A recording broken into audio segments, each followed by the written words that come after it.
আলহামদুলিল্লাহি রাব্বিল আলামিন।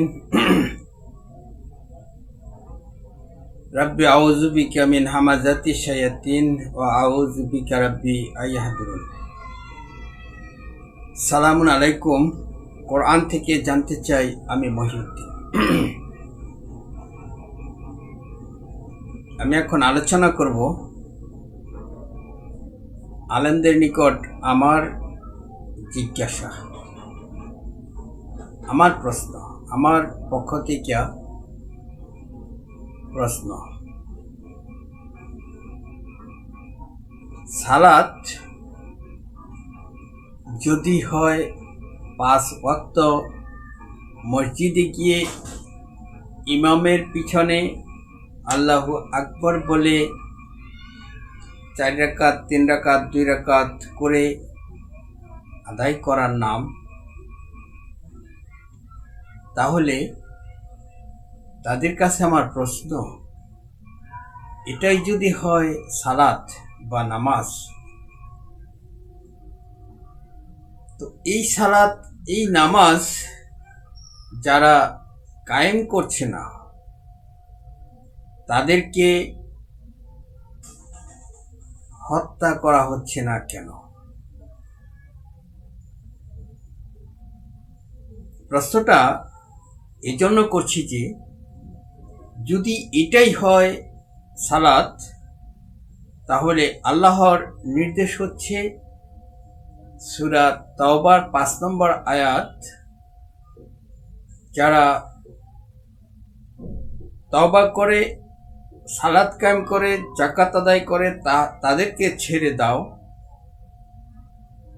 অন্যথায় মুশরিকদেরকে যেখানে পাবে হত্যা করবে, অবরুদ্ধ করবে, বন্দী করবে, প্রত্যেক গোপন ঘাঁটিতে তাদের জন্য ওত পেতে বসে থাকবে নিষিদ্ধ মাস অতিবাহিত হয়ে গেলে। যদি তওবা করে সালাত কায়েম করে যাকাত আদায় করে তাহলে ছেড়ে দাও, আল্লাহ ক্ষমাশীল, আল্লাহ দয়ালু ক্ষমাশীল। অতএব সালাত কায়েম বলতে আপনারা যদি বুঝে থাকেন যে আল্লাহর সাথে কালেকটিভ সংযোগ, যোগাযোগ স্থাপন, মসজিদে গিয়ে 5 ওয়াক্ত নামাজ ইমামের পিছনে আল্লাহু আকবর বলে এই কাজটা যদি হয় সালাত কায়েম, এগুলি যদি হয় সালাত কায়েম, এই সালাত কায়েম যদি মুশরিকরা না করে তাহলে তো তাদেরকে হত্যা করার নির্দেশ সূরা তাওবার 5 নম্বর আয়াতে পরিষ্কার। আর যদি যারা এই সালাত কায়েম করে না তাদেরকে যদি হত্যা করা নাই হয়, তাহলে আপনারা এগুলিকে সালাত বলা ঠিক হবে না। তাহলে জানতে হবে সালাতটা কি। আমি প্রশ্ন করতেছি এটাই যে সালাত কায়েম না করলে মুশরিকরাও যদি যে সালাত কায়েম না করে তাদেরকে হত্যা করতে হবে, সেই সালাতটা কি? আমি কিছু কথা না বললেই নয়, যেটা আমি কোরআন পড়ে জেনেছি সেটা আমাকে বলতেই হয়। আর সেজন্যই আমি প্রশ্ন করছি যে সালাতটা কি। এই সালাতকে যদি আপনারা সালাত বলেন তাহলে তো মুশরিকদেরকে অবশ্যই হত্যা করতে হবে, অন্যথায় আপনারা তো সালাত কায়েম করছেন না, আল্লাহর অর্ডার অমান্য করছেন। আল্লাহ যে অর্ডার করছেন মুশরিকদেরকে নিষিদ্ধ মাস অতিবাহিত হয়ে গেলে মুশরিকদেরকে যেখানে পাবে হত্যা করবে। যদি যদি তওবা করে, সালাত কায়েম করে, যাকাত আদায় করে, তাহলে ছেড়ে দাও। সালাত কায়েম করে, যাকাত আদায় করে, তওবা করতে হবে, সালাত আদায় করে কায়েম করতে হবে, অন্যথায় তাদেরকে হত্যা করতে হবে, অবরুদ্ধ করতে হবে, বন্দী করতে হবে। সূরা তওবার 5 নম্বর আয়াত অনুযায়ী এই সালাত কায়েমকারী ব্যক্তিরা, তাদের উপরে কি এই দায়িত্ব পড়ে না যে তারা যারা সালাত কায়েম করে না তাদেরকে হত্যা করতে হবে? আমি কোরআন পড়ে বুঝেছি আল্লাহ রাব্বুল আলামিন যা বলেছেন সেটা যথার্থই বলেছেন এবং সত্য বলেছেন।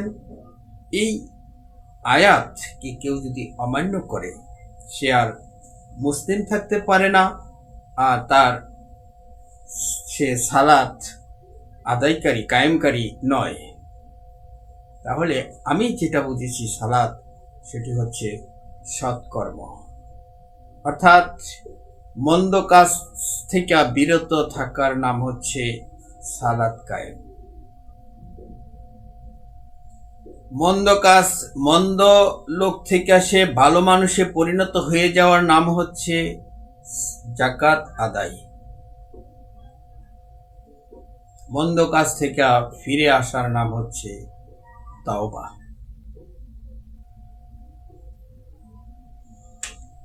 প্রশ্ন একটার পর একটা অবশ্যই চলে আসে। প্রশ্ন করবেন কিভাবে মন্দ কাজ থেকে নিজেকে সংশোধন করে নেওয়ার নাম যাকাত আদায় হয়, পরিশুদ্ধ হওয়ার নাম যাকাত আদায় হয়। আপনারা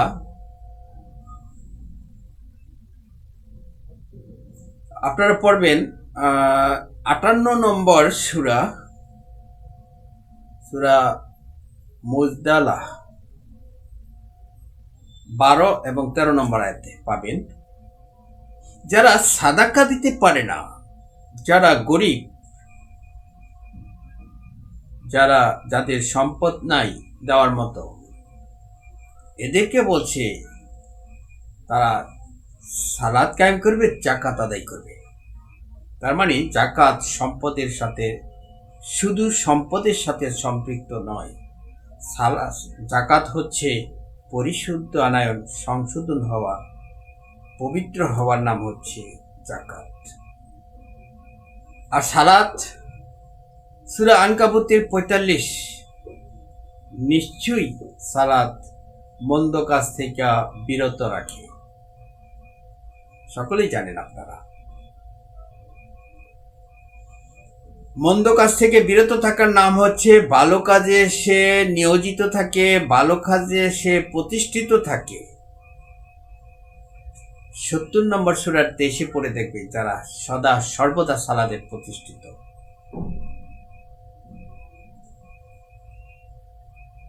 তারা তাদের সালাতের হেফাজত করে চলে। সূরা মুমিনুনের 2 নম্বর আয়াত, 9 নম্বর আয়াত, হেফাজত করে, রক্ষণাবেক্ষণ করে।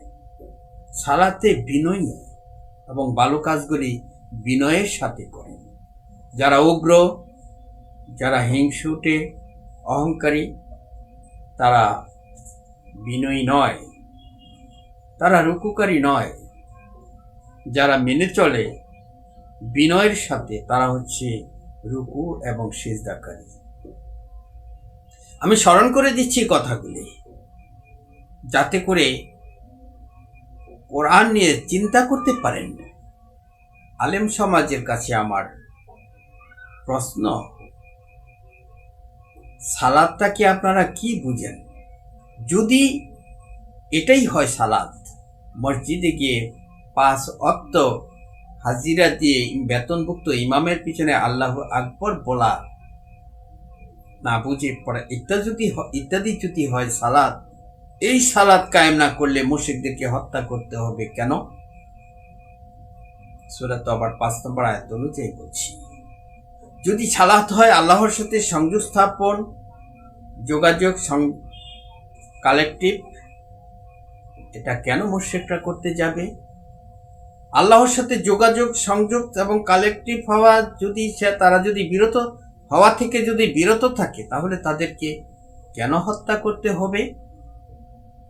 হত্যার প্রশ্নটা তো আসে না এই কারণেই যে আল্লাহ রাব্বুল আলামিন বলে দিয়েছেন, তোমার দিন তোমার জন্য, আমার দিন আমার জন্য। লাকুম দিনুকুম ওয়ালিয়া দিন, সকলেই জানেন। সূরা বাকারার 256 নম্বর আয়াতে পরিষ্কার করে বলে দিয়েছেন, দিনের ব্যাপারে কোনো জোর জবরদস্তি নাই। সূরা ইউনুস 99 নম্বর আয়াতে বলা হয়েছে, আমি চাইলে তো সকলকেই হেদায়েত দিয়ে দিতাম, আপনি কি তাদের উপর জোর জবরদস্তি করবেন?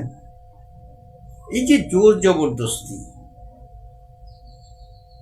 দিনের ব্যাপারে নিষেধ করা হয়েছে, তাহলে সালাত কায়েম যদি যেটা আপনারা করছেন মসজিদে গিয়ে 5 ওয়াক্ত, সেটাই যদি হয় সালাত কায়েম, তাহলে এই সালাত কায়েম না করলে তাদেরকে হত্যা করা হবে, এটা কি এই সূরা তবার 5 নম্বর আয়াতের সাথে সূরা বাকারা 256 নম্বর আয়াত, সূরা কাফিরুনের শেষ আয়াতের কি সাংঘর্ষিকতা নয়?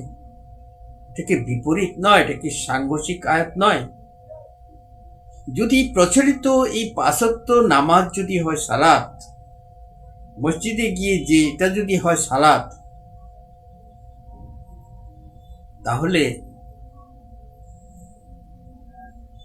তাহলে তো সূরা তওবার 5 নম্বর আয়াতটি একটা সন্ত্রাসী আয়াত, জঙ্গিবাদী আয়াত, যেটা নির্দেশ এসেছে সালাত কায়েম না করলে তাদেরকে হত্যা করতে হবে।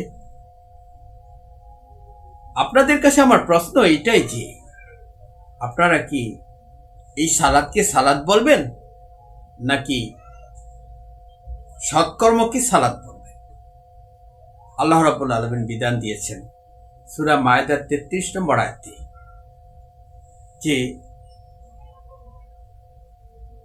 যারা আল্লাহ এবং রাসূলের বিরুদ্ধে যুদ্ধ করে, যারা ঝগড়া করে, তাদেরকে হত্যা করতে হবে, অথবা শুলে চড়াতে হবে, অথবা বিপরীত দিক থেকে অঙ্গ কেটে ফেলা হবে, অথবা দেশ থেকে তাড়িয়ে দেশান্তরিত করে দেওয়া হবে।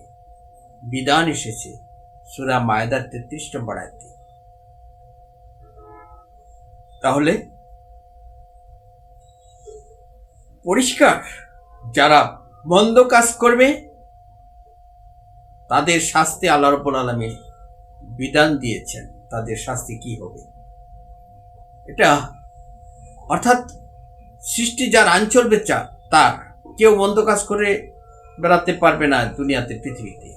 অর্থাৎ সকলকে ভালো কাজ করতে হবে। মন্দ কাজগুলি হচ্ছে চুরি, ডাকাতি, খুন খারাপি, রাহাজানি ইত্যাদি, ছিনতাই, লুটতরাজ, জঙ্গিবাদ, অর্থাৎ দিনের ব্যাপারে জোর জবরদস্তি, তারপরে দর্শন, এই ধরনের আরো অপরাধ আছে যেগুলি আমাদের জানা আছে। এগুলি হচ্ছে মন্দ কাজ। এগুলি যারা করবে তাদেরকে শাস্তি দিতে হবে, তাদেরকে হত্যা করতে হবে। যারা ফাসাদ সৃষ্টি করে, কে করবে? যাদেরকে আল্লাহ রাব্বুল আলামিন ক্ষমতা দিয়েছেন তারা করবে। আপনার যদি ক্ষমতা থাকে আপনিও করবেন।